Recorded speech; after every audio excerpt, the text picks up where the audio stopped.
What is up, everybody? It is the Midwest Raider fans coming at you. You got Midwest Raider. Just when Jimmy is out today, he's taking care of his family, no problem there. But it's going to be a really easy one today. We're just going to do a quick game prediction, game preview on the Raiders Broncos Week 14, and then also talk about some news. I know the injury report came out. There's a little news I want to talk about for the halftime or the lighting of the torch, which is kind of cool. And then just talk about some ups and downs, what are going on with the Raiders, and some rumors as well, which I want to get through as well. So we got a nice little quick show for you, and we'll see what we can get done. So once again, please like, subscribe, and share. Midwest Raider fans, like I said, usually it's a duo, me and Jimmy, but today it's just me. So no problem. We're going to take care of it and get through it. Like I said, we always make recaps and we always make game prediction, game previews. So you always get 2 videos from us every week. And so please like, subscribe, share. Let's talk Raiders football, and let's continue to be positive and try to get through this year together as Raider fans. All right. So week 14, Raiders Broncos. It is a home game, and Broncos are coming in. They have 9 straight wins. They have 51 sacks as a defense.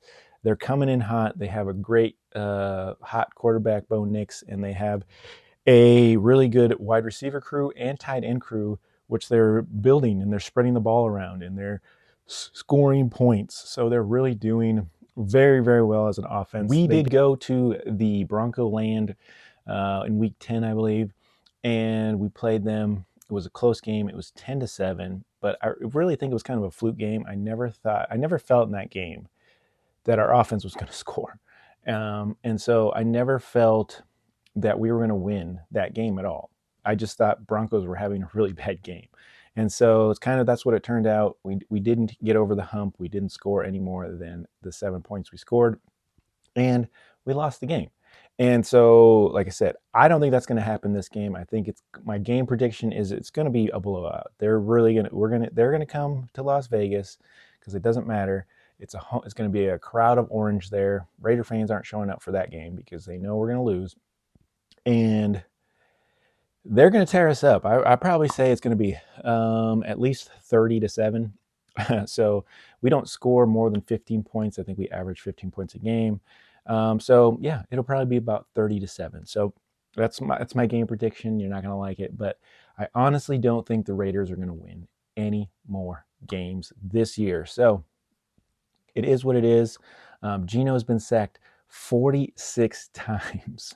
And so our offensive line is not good. As long as Gino starts, we are not good. We will not win games with Gino. And so we don't really have to tank, because as long as you start Gino, we're not going to win. So I don't know. Yeah, people will say, well, no matter what quarterback you start, we're not going to win. That might be true. But at least it would be something different than what we've been seeing. And, at least they're going to see the game a little bit different than Gino. And we'll see if they can run an offense better than Gino. But we will never know, because we have Pete Carroll, who doesn't take any advice from anybody, does his own thing, keeps his sons coaching when they're doing a terrible job, picking talent for the offensive line. They're not moving people around. They're not competing, because they're not letting other players compete to get in the lineup to even try to show what they got. If they get in and made a ton of mistakes, get them back out. That's fine. Put your other guy in. You know who you got. You know what you did. But I know a lot of players that came in a game and played a lot better than they do in practice. So you have to give them the chance to come in a game.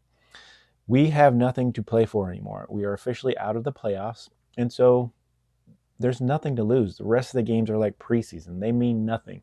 And so other than playing for pride, and hopefully the players will play for pride. I know there's a lot of prideful players on the Raiders. I know Max Crosby. I know Jeremy Chin. I know Trey Tucker. I know Ashton Genty's probably prideful and wants to play some good football. Brock Bowers. There's a lot of players out there. There's a few, maybe not, that don't want to play, and they're going to make business decisions. But yeah, I still think some players are going to play for pride. But as long as Geno Smith starts, we will not win any games. So we don't have to worry about tanking. We're just not going to win. Other than that, the only positive thing I can say is our defense has improved from last year. We were 26th ranked, and this year we're 24th ranked. So we're doing a little bit better. Who knows if that's going to stay through the last few games that we have through the year? But they have shown some improvement. I think that's Patrick Graham, scrapping things together, getting the players in the right pieces. I think he really is a good coach, and I think he's really has shown that with the defensive play. They've kept us in some games, got us some turnovers, but our offense just dies, can't score points, and those types of things. And yes, we got in the red zone twice last week, but we still weren't competitive enough to continue to score and keep up tit for tat with another team. And so, very interesting that we just can't figure it out offensively. We looked a little bit better. There's a little bit more momentum. Maybe we'll start picking up a little bit more, but there's no way we're beating the Broncos, in my opinion. They're going to come to town, and like I said, they're going to take care of business and continue their win streak and continue their playoff bound.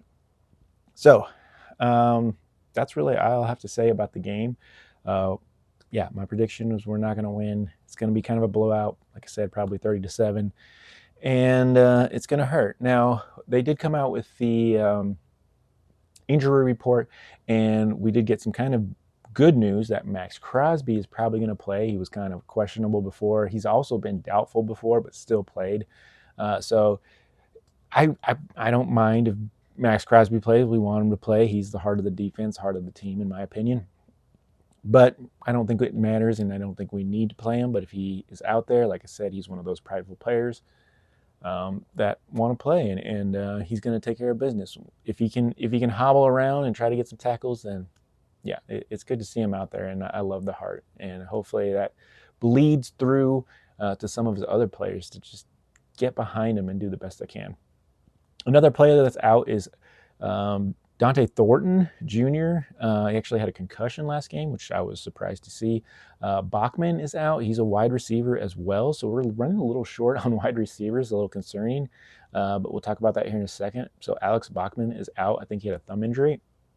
Meredith, Parham are all questionable, along with Jamal Adams and Jeremy Chin. So they're questionable. I still think they will play because, like they said, they just don't want to start. They'd rather play these injured players than start a good Caleb Williams and a good, like 6th-round draft pick tackle that we have as well. I can't think of his name, but they won't start these players even though would you rather have 100% Caleb Williams or a 60% Jordan Meredith? I'd rather have the 100% player, but that's just me. So that tells you the coaching out there.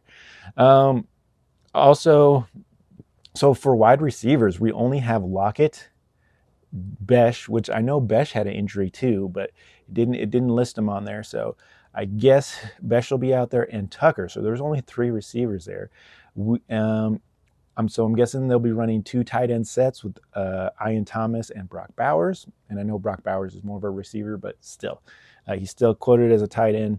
But in the news that we did sign Brendan Rice, which is he was actually drafted, I think, in the 6th or 7th round by the Los Angeles Chargers.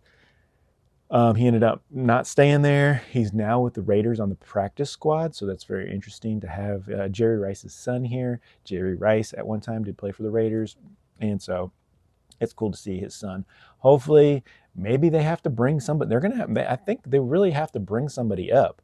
So Brendan Rice is a possible option, or DJ Turner. DJ Turner is on our practice squad. And I think if you brought him up, he had some really good games. Like, he has some stats out there. He has some good play out there, and he's on the practice squad right now. They could bring him up, let him play, and I think he could have a couple explosive plays because he's a Tucker-like player with explosive speed, and he can also make some really good contested catches. So, very, very like Tucker. And he's got heart too. He'll play when he needs to play. So that's good. So once again, I think bring those guys up, and they can help in the wide receiver game there. So one little other piece of news is the lighting of the torch. I was really excited to hear this, that Napoleon Kaufman will be lighting the torch. And if you've never heard of that, he played from 95 to 2000. That's when I was really watching the Raiders a lot. That was like the start. I started watching in like the 80s, the late 80s, but that was when I was really focusing and getting and had a little bit of time to watch a lot of games. And that was the Jeff Hostetler games. And we had Napoleon Kaufman. We were kind of good, but we just would make the playoffs sometimes, but we wouldn't go any farther than that.